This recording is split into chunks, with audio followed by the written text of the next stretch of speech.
میرے آقا علیہ السلام فرماتے ہیں یوم قیامت میزان عدل پہ اچھے اخلاق سے بڑھ کر کوئی عمل وزنی نہیں ہوگا.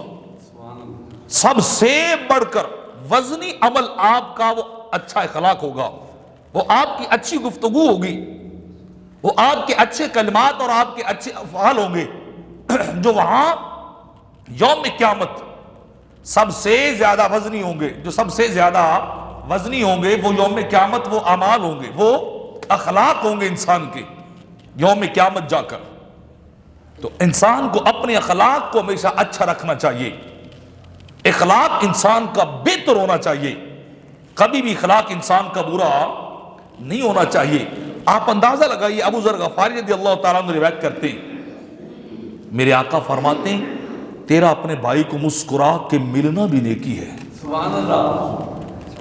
تیرا خندہ روئی کے ساتھ ملنا بھی نیکی ہے، کسی کے ساتھ کشادہ جبی کے ساتھ ملنا بھی نیکی ہے.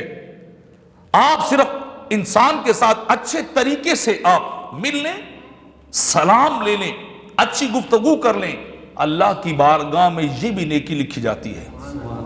اور میرے آقا علیہ السلام نے فرمایا کسی کو خوشی دینا، کسی کو خوش کرنا، یہ بھی اللہ کی بارگاہ میں نیکی ہے، یہ بھی اللہ کی بارگاہ میں نیکی شمار ہوتی. علمی اور مسائل شریعہ پر مشتمل ویڈیوز اور خطابات حاصل کرنے کے لیے ہمارے چینل پرو مظہر فرید کو سبسکرائب کریں.